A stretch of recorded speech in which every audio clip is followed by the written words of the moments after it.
Hello, আশা করি সবাই ভালো আছেন। মহানায়ক বুলবুল আহমেদকে নিয়ে তৈরি হচ্ছে সিনেমা, যেটি পরিচালনা করবেন তার মেয়ে তাজরিন ফারহানা ঐন্দ্রিলা। ঐন্দ্রিলা নিজেও একজন অভিনেত্রী। এখন মহানায়ক কেন বলা হয়েছে? মূলত হচ্ছে যে আমরা যখন মহানায়কের কথা বলি তখন আমাদের মাথায় আসে কলকাতার নায়ক বা কলকাতার মহানায়ক উত্তম কুমারের কথা। কিন্তু বাংলাদেশেও অর্থাৎ বাংলাদেশের ইন্ডাস্ট্রিতেও মহানায়ক ছিল। কিন্তু আমাদের যেহেতু এখন চর্চার বিষয় কলকাতার সিনেমা বা ইন্ডিয়ান সিনেমা, যেহেতু সেগুলো আমাদেরকে বেশি প্রভাবিত করে সিনেমার দিক দিয়ে বা মানুষের ওই সিনেমাগুলোর মুখাপেক্ষী, যেহেতু তারা এখন ভালো ভালো সিনেমা বানাচ্ছে, যে কারণে আমাদের মাথায় যখন মহানায়কের কথা আসে তখন চলে আসে উত্তম কুমারের কথা, যে মূলত মহানায়ক তবে পশ্চিমবঙ্গে। আর বাংলাদেশের যে মহানায়ক ছিল সে মূলত ছিল বুলবুল আহমেদ, যদিও তার পরবর্তীতে মান্নাকেও মহানায়ক বলা হয়ে থাকে। এবং মহানায়ক ছাড়াও বাংলাদেশে আরও বড় বড় স্টার ছিল, যেমন নায়ক রাজ্জাক, তার নামের উপাধি কিন্তু রাজ্জাক। এছাড়াও ভালো ভালো অভিনেতা রয়েছে বাংলাদেশে। সে যাই হোক, মূলত বাংলাদেশের যে অন্যতম একজন মহানায়ক বুলবুল আহমেদকে নিয়ে সিনেমা তৈরি করছেন তার মেয়ে, এবং এটা ঘোষণা দিয়েছেন 2024 সালের 4 সেপ্টেম্বরে। বুলবুল আহমেদের মেয়ে তাজরিন ফারহানা ঐন্দ্রিলা বলেছেন যে বুলবুল আহমেদ বাংলাদেশে প্রায় 300-র বেশি নাটকে অভিনয় করেছেন এবং প্রায় 200-র অধিক সিনেমাতে অভিনয় করেছেন, কিন্তু বাংলাদেশের প্রেক্ষাপটে তার যথাযথ মূল্যায়ন হয়নি তেমন, যেই কারণে তিনি এই সিনেমার বানানোর ক্ষেত্রে পা দিয়েছেন। তিনি মূলত মার্কেটিং নিয়ে পড়াশোনা করেছিলেন, কিন্তু বুলবুল আহমেদের সিনেমা জগতে অবদানকে সবার সামনে আবার নতুন করে তুলে আনার জন্য, তার অবদানটাকে মানুষের সামনে নতুন করে দেখাবার জন্য সে মার্কেটিং লাইনের পরবর্তীতে ফিল্ম নিয়ে পড়াশোনা করেন। তিনি ঢাকার স্ট্যামফোর্ড বিশ্ববিদ্যালয় থেকে ফিল্মের উপরে পড়াশোনা করেছেন। এই সিনেমা ঘোষণা দেওয়ার আগে তিনি বুলবুল আহমেদের উপর একটি তথ্যচিত্র নির্মাণ করেছিলেন এবং বুলবুল আহমেদের সিনেমা জগৎকে নিয়ে গবেষণা করেছিলেন, যে কারণে তিনি পুরস্কার পেয়েছিলেন, বুলবুল পুরস্কার, ঢাকা বিশ্ববিদ্যালয় থেকে।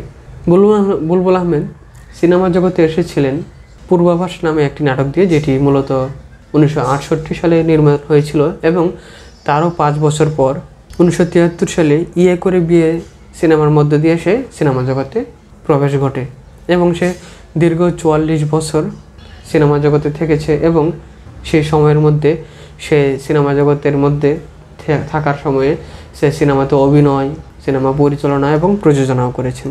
তার প্রথম সিনেমা ইয়ে করে বিয়ে এবং তার শেষ সিনেমা ফেরদৌসের সাথে 2 নয়নের আলো সিনেমাটি, যেখানে সে ফেরদৌসের দাদার ভূমিকায় অভিনয় করেছিলেন। এবং সে 2009 সালে অর্থাৎ মৃত্যুর আগের বছর বাবার বাড়ি নামে একটি নাটকে সে অভিনয় এবং পরিচালনা করেছেন। উল্লেখ্য যে বুলবুল আহমেদ 1939 সালে জন্মগ্রহণ করেন এবং 2010 সালে মৃত্যুবরণ করেন। আর এই তার জীবিতকালে যে 44 বছর মিডিয়া জগতে কাজ করেছিলেন, তার মধ্যে সে মোট 4 বার জাতীয় চলচ্চিত্র পুরস্কার অর্জন করেছিলেন। এবং তার যেসব সিনেমা বর্তমানকালেও মূলত সমাদৃত, সেগুলোর মধ্যে রয়েছে সীমানা পেরিয়ে, রাজলক্ষ্মী, মহানায়ক, কত যে আপন, এসব সিনেমা। এবং এসব সিনেমার মধ্য দিয়েও সে মানুষের বা যারা শিক্ষিত সমাজ তাদের নজর কাড়লেও সে মূলত সর্বমহলে পরিচিতি ও জনপ্রিয়তা পেয়েছিল তার দেবদাস সিনেমাটা দিয়ে, যে সিনেমা পরিচালনা করেছিলেন চাষী নজরুল ইসলাম। যদিও দেবদাস নিয়ে আরও বিভিন্ন পরিচালক আরও ভালো করে বিভিন্ন স্টাইলে সিনেমা তৈরি করেছিলেন, কিন্তু বুলবুল আহমেদের কেরিয়ারে এটি একটি তার জন্য মাইলফলক সিনেমা হিসেবে আমাদের সামনে এসেছিল। বুলবুল আহমেদ মূলত একজন অভিনেতা হলেও তার কয়েকটা সিনেমা সে পরিচালনা ও প্রযোজনা করেছিলেন। তার মধ্যে রয়েছে কত যে আপন, ভালো মানুষ, ওয়াদা, এসব সিনেমা। বাংলাদেশে বুলবুল আহমেদ, নায়ক রাজ্জাক, এরা হচ্ছে বাংলাদেশের শুরু থেকে বা বাংলাদেশের জন্মলগ্ন থেকে যেসব সিনেমা তৈরি হচ্ছে সেগুলোর মধ্যে নিজেরা সক্রিয় থেকে সিনেমা ইন্ডাস্ট্রিকে এগিয়ে নিয়ে এসেছেন। সেসব মহান বা বড় বড় স্টার হচ্ছে এসব নায়ক, বুলবুল আহমেদ, রাজ্জাকের মতন নায়করা। তাদের নিয়ে তাজরিন ফারহানার ঐন্দ্রিলার যে একটা পদক্ষেপ, অর্থাৎ সে মূলত যদিও তার বাবাকে নিয়ে তৈরি করার চেষ্টা করছেন একটা সিনেমা, কিন্তু তাদের মতন বড় বড় স্টার যারা রয়েছে তাদের জীবনে নিয়ে সিনেমা করা যেতে পারে। যদিও বাংলাদেশে এটা তেমন হচ্ছে না, কিন্তু বলিউডে বা অন্যান্য ইন্ডাস্ট্রিতে কম বেশি হয়। যেমন মৃণাল সেন, সত্যজিৎ রায়, এদেরকে নিয়ে কিন্তু সিনেমা হচ্ছে, তেমনি বাংলাদেশেও তৈরি করা যেতে পারে। আজকে বুলবুল আহমেদকে নিয়ে তৈরি করা হচ্ছে, অন্য কাউকে নিয়ে সিনেমা তৈরি করা যেতে পারে। আরেকটা বিষয় হচ্ছে যে তাজরিন ফারহানা ঐন্দ্রিলার যে বুলবুল আহমেদকে নিয়ে যে সিনেমাটা, সেটা মূলত তিনি সরকারি অনুদানের জন্য চেষ্টা করবেন। যদি সরকারি অনুদান না পান তাহলে তিনি নিজে কোথাও প্রযোজক ম্যানেজ করে বা নিজেরা টাকা ঢেলে সিনেমা তৈরি করবেন। এবং সিনেমাটা শুরু হতে পারে 2025 সালের মাঝামাঝি সময়ে। কারণ হচ্ছে ততদিনে সেই সিনেমার জন্য যাদেরকে নির্বাচন করা হবে, কাস্ট করা হবে, তাদেরকে ম্যানেজ করা, সিনেমা স্ক্রিপ্ট রেডি করা এবং সিনেমা সুন্দর করে গুছিয়ে তারপরে সিনেমা তৈরিতে হাত দেওয়ার জন্য তারা চেষ্টা করবেন। এর জন্য সে 2025 সালের মাঝামাঝি সময়ে সিনেমা শুটিং শুরু করতে পারবেন বলে তিনি আশা করেন।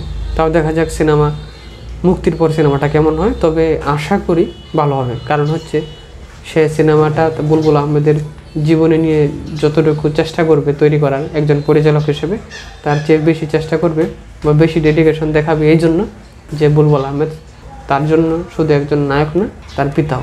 সেহেতু তিনি তার পিতার অবদানটা ইন্ডাস্ট্রিতে কেমন ছিল সেটা দেখানোর যেহেতু ভালো চেষ্টা করবে, তাই সেখানে তার আবেগ বা এগুলো বেশি থাকবে। তাও দেখা যাক সিনেমা কেমন হয়। তো সিনেমা যেমনই হোক, পশ্চিমবঙ্গ বা অন্যান্য ইন্ডাস্ট্রির মতো বাংলাদেশের সব নায়ক বা পরিচালকদের জীবনী বা তাদের অবদান মানুষের সামনে আসা উচিত। এই জন্য ঐন্দ্রিলার এই পদক্ষেপটা অবশ্যই স্বাগতম জানানোর যোগ্য। তাও দেখা যাক সিনেমাটা কেমন হয়। আজকে তাহলে পর্যন্তই, সবাইকে ধন্যবাদ।